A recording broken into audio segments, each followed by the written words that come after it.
17 de junio. San Hipacio. Abad, 370 a 446. En la primera mitad del siglo V se establecieron numerosos monasterios en Constantinopla y en las costas asiáticas del Bósforo, sobre todo en el distrito de Calcedonia. En 394 Rufino, prefecto del pretorio, hizo construir uno que se halla emplazado precisamente en esta población, en el barrio llamada de la Encina. Recién fundado, albergó monjes originarios de Egipto que a poco lo abandonaron, corriendo el edificio a su ruina, hasta que Hipacio, que ansiaba una soledad tranquila y segura, se estableció allí, lo restauró y lo gobernó por espacio de 40 años. Diole tal desarrollo e influencia, que desde el siglo V solo se le conoce con el nombre de monasterio de Hipacio. Hipacio nació hacia el año 370 en Frigia, provincia del Asia Menor. Su padre, fervoroso cristiano y, a lo que parece, abogado de profesión, dedicóle al estudio de las letras humanas en las que hizo notables progresos. Pero Dios, que le tenía predestinado para vaso de elección, permitió que inopinadamente surgieran serias desavenencias entre padre e hijo. Los malos tratos que recibió Hipacio y el deseo de evitar nuevos altercados, le hicieron concebir el propósito de alejarse del hogar paterno. Y, poniendo por obra su determinación, abandonó su casa cuando apenas contaba 14 años, dejando que la providencia encaminara sus pasos a donde mejor fuere servida. Era hacia el año 384. Habiendo entrado en una iglesia, que halló en el camino, oyó el texto del Santo Evangelio que dice: «Y cualquiera que dejare casa, o hermanos, o hermanas, o padre, o madre, por causa de mi nombre, recibirá 100 veces más, y poseerá después la vida eterna». Estas palabras impresionaron profundamente su ánimo y, juzgando por ellas que Dios le quería en el estado religioso, resolvióse a entrar en un convento y responder así al llamamiento divino. Pocos eran los monasterios que a la sazón existían en la capital del Imperio de Oriente y sus alrededores. Isaac, monje siríaco, acababa de fundar uno en Constantinopla, llamado Monasterio de Dalmacio, en memoria del santo personaje, antiguo oficial de la guardia de Teodosio el Grande, que lo organizó y gobernó durante más de un cuarto de siglo. Hipacio atravesó el Bósforo y, encaminándose hacia la Tracia, llegó al poblado de Almirisos, lugar tranquilo y, al parecer, muy a propósito para dar comienzo a su vida de asceta. Para mejor asegurarse el sustento corporal entró al servicio de un rico labrador de los alrededores, que le confió el cuidado de sus ovejas. Aquella vida tranquila y apacible que le alejaba del bullicio del mundo y trato con los hombres no le disgustaba, pero su alma ansiaba todavía unión más íntima con Dios. Un sacerdote del lugar que acertó a pasar por donde el pastor apacentaba el ganado y cantaba alabanzas a Dios, prendóse de su dulce y armoniosa voz, acercóse a él y, conociendo por el continente recatado y mesuradas palabras que bajo los burdos vestidos del zagal se encerraba un alma no hecha para cosas de este mundo, le propuso ser cantor en los oficios de la iglesia. El joven aceptó el ministerio que iba a servirle de preparación a la vida monástica por la que tanto suspiraba. Pero Hipacio no cesaba un momento de pedir al Señor que se sirviera apresurar el momento en que, lejos del trato humano, pudiera dar rienda suelta a su espíritu de piedad y de penitencia. Sus súplicas fueron escuchadas. Dios se valió para ello de un santo abad, llamado Jonás, antiguo oficial del emperador Arcadio, con quien se juntó Hipacio en el año 386. Ferviente religioso. Muy pronto se hizo indispensable la construcción de un monasterio capaz de albergar a los numerosos postulantes que, atraídos por la elevada santidad de su fundador, acudían a ponerse bajo su dirección. Todos los religiosos contribuyeron a la construcción del edificio, trabajando con tanto ahínco que en poco tiempo estuvieron terminadas las obras. Ya en la casa del Señor, Hipacio determinó servirle, como dice el Evangelio, con todo su corazón, con toda su alma y con todas sus fuerzas, dándose por completo a la práctica de las virtudes monásticas, edificando a todos con su obediencia, modestia y austeridad de vida. Pero no se crea que le era con natural el ejercicio de la virtud. Como San Pablo, sintió fortísimo el aguijón funesto de la carne que le hería vivamente el alma y, como él, viósele quejarse amorosamente a Dios. Dicen sus biógrafos que el demonio de la impureza le asaltó con terribles combates de los que salió victorioso, gracias a la confianza en Dios y a la mortificación corporal. Para vencer una tentación muy tenaz y violenta rehusó a su cuerpo toda bebida por espacio de un mes. Tal mortificación no pasó inadvertida a sus hermanos, que avisaron al prior. Dióle a beber un vaso de agua en el que había echado un poco de vino.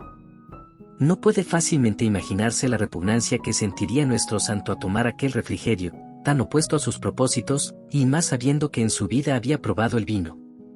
Sin embargo, como varón obediente, tomó el brebaje y lo apuró sin mostrar la menor contrariedad. Quiso Dios recompensar aquel acto de virtud otorgándole el triunfo sobre la maligna tentación.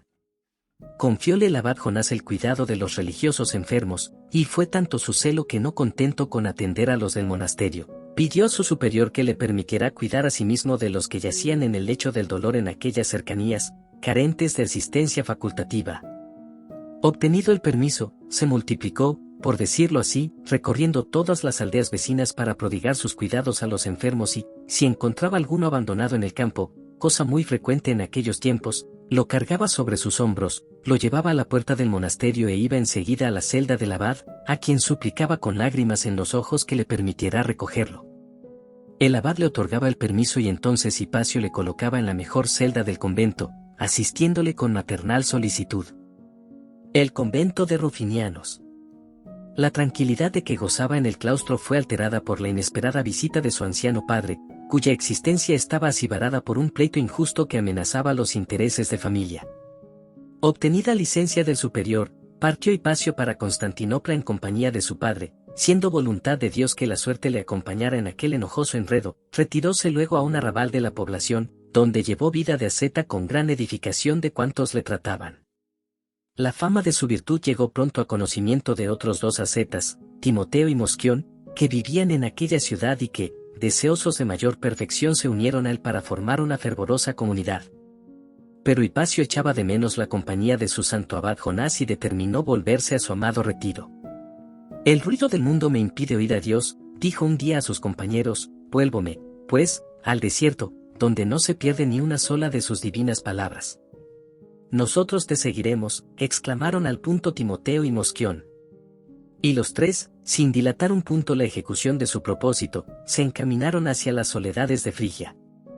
A unos 4 kilómetros de Calcedonia y próximo al mar, hallábase emplazado el arrabal de la Encina. En él poseía el prefecto del pretorio, Flavio Rufino, una suntuosa quinta en donde gustaba pasar sus horas de descanso y solaz. No lejos de ella construyó una majestuosa basílica en honor de San Pedro y San Pablo, enriquecida luego con preciosas reliquias de ambos santos apóstoles.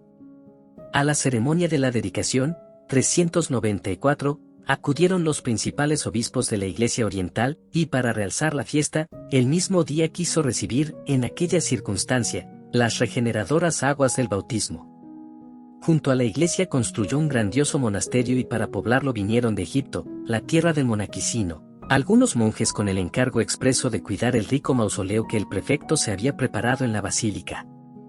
Tal fue el origen del cenobio de la Encina, más conocido en la historia con la denominación de Monasterio de Rufinianos, nombre que se aplicó a todo el barrio calcedoniano de la Encina en memoria de Rufino, propulsor de aquellas edificaciones. Pocos meses habían transcurrido, cuando el 27 de noviembre de 395, Arcadio mandó matar a Rufino por malversador y arrogante y ordenó que arrojasen su cadáver al mar. Temerosos los monjes de verse englobados en la persecución que aguardaba a los amigos del antiguo prefecto del pretorio, volvieron a Alejandría en el año 396. Las celdas del monasterio quedaron desiertas y, si alguna asceta se llegaba a ellas, no prolongaba su estancia, pues estaban tan arruinadas que, cuando el año 400 Hipacio y sus dos compañeros llegaron a aquellos parajes, la nieve y la lluvia penetraban por las goteras de modo lamentable. Abad de Rufinianos. Aquel destartalado e inhospitalario edificio sirvió de morada a Hipacio y a sus compañeros. Reparados el oratorio y algunas celdas, reanudaron con gran fervor la vida monacal repartiendo las horas del día entre la salmodia, el trabajo manual y la oración. Pronto aumentó la comunidad con la llegada de algunos postulantes. En 403 se les unieron 3 ascetas que el patriarca Teófilo había proscrito de Egipto, uno de ellos llamado Amonio murió en Rufinianos, siendo enterrado con pompa en el oratorio particular del monasterio. Pero el infernal enemigo sembró la cizaña de la disensión en aquel oasis de paz. Graves desavenencias surgieron entre ellos hasta el extremo de pensar en disolverse. Timoteo no quería mandar, pero tampoco consentía que Hipacio fuese superior. Este, amigo de paz y armonía y más deseoso de obedecer que de mandar, abandonó secretamente Rufinianos y se encaminó hacia la cuna de su vida religiosa. Grande fue la alegría de los monjes de Almirizos a la llegada de Hipacio, pero mayor fue el sentimiento de los de Calcedonia, cuando vieron la pérdida que para ellos suponía el alejamiento del santo. El año 406 el abad Jonás tuvo que ir a Constantinopla y los de Calcedonia aprovecharon la oportunidad para suplicarle que, como superior de Hipacio, le mandase volver al convento de Rufinianos, donde su presencia era tan necesaria. No fue cosa fácil decidir al fugitivo, pero al fin consintió. La calma renació en aquel lugar tan pronto como los monjes vieron que Hipacio, acatando la voluntad de Dios, accedió a ser superior de todos, cargo que ocupó durante 40 años. Defensor de la fe y la moral cristianas. Ordenado sacerdote por el obispo de Calcedonia, celebraba misa todos los domingos en la Basílica de los Santos Apóstoles, siendo acérrimo defensor de la fe y de la moral cristianas. Prefería la vida retirada de su celda a la bulliciosa agitación de fuera, no obstante, cuando los intereses de la Iglesia de Constantinopla o la salvación de las almas lo exigían, sabía salir de su retiro y emplear activo y animoso celo. En cierta ocasión desbarató los planes de una fiesta de carácter pagano, que Leoncio, prefecto de Constantinopla, había organizado en el teatro de Calcedonia. Durante la fiesta debía ofrecerse un sacrificio a la diosa Diana en el altar que al efecto se había levantado en aquel coliseo. Sabedor de ello, Hipacio va en busca del obispo Eulalio y le suplica que prohíba aquellos festejos y haga cuanto pueda para impedir la ofensa que se va a hacer a Dios, pero dolorido ante la indecisión del prelado que no quería contrariar al prefecto, Hipacio tomó el asunto por su mano y, llevado de santa indignación, advirtió al prelado que estaba dispuesto a invadir el circo con sus hermanos y derribar la imagen de Satanás en su altar impuro. Y, diciendo esto, encaminóse a todos los monasterios comarcanos y comprometió, en la santa lucha que preparaba contra los que trataban de resucitar las costumbres del paganismo, a los abades y religiosos de aquellas santas casas. Al anuncio de la formación de este ejército de monjes, el impío Leoncio tembló y, pretextando una enfermedad repentina, desistió de los Juegos Olímpicos que preparaba. No era menor la firmeza de Hipacio cuando se trataba de conservar la pureza e integridad de la fe ortodoxa. Aconteció, hacia el año 428, que Nestorio, sacerdote de Antioquía, fue elevado a la sede metropolitana de Constantinopla. Antes que el nuevo prelado tomara posesión de su cargo, el abad de Rufinianos anunció a sus religiosos que, desgraciadamente y en plazo menor de 3 años, Nestorio caería en la herejía y sería arrojado del seno de la Iglesia. Dios permitió que esta profecía llegara, como amonestación saludable, a oídos de Nestorio y más, en vez de aprovecharla, se irritó tanto, que al trasladarse a su destino, de paso por Calcedonia, no se dignó detenerse en el monasterio de Hipacio. No se habían cumplido los 3 años, y, efectivamente, el desgraciado Nestorio negaba públicamente la unidad de persona en Cristo y el título y cualidad de Madre de Dios a la Virgen María. Tan horribles blasfemias hallaron un valladar inexpugnable en el monasterio de Calcedonia, nuestro santo anatematizó al hereje y borró su nombre de los dípticos sagrados. El obispo de Calcedonia, Eulalio, protestó en favor de su metropolitano, por entender que Hipacio le censuraba con demasiada ligereza, pero el santo monje siguió firme e inquebrantable en su determinación de no citar en el canon de la misa el nombre de un heresiarca, indigno del título de pastor de la Iglesia. Modelo de caridad con los proscritos. Alejandro, fundador de los monjes llamados ascemetas o sin sueño, porque divididos en coros alternaban día y noche para entonar sin interrupción alabanzas al Altísimo, había recorrido diversos monasterios de Siria por espacio de varios años, sin hallar el ideal de perfección que se había forjado. Atormentaba su espíritu escrupuloso el divino precepto de la oración continua. Con algunos sirios que le confiaron la dirección de sus almas y a los que recordaba con frecuencia el mandato de Cristo, orad sin cesar, fue a establecerse en Constantinopla.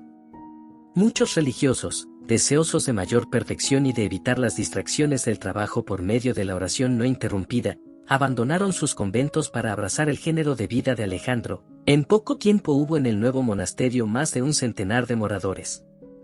Pero no tardó en surgir contra el fundador una violenta campaña.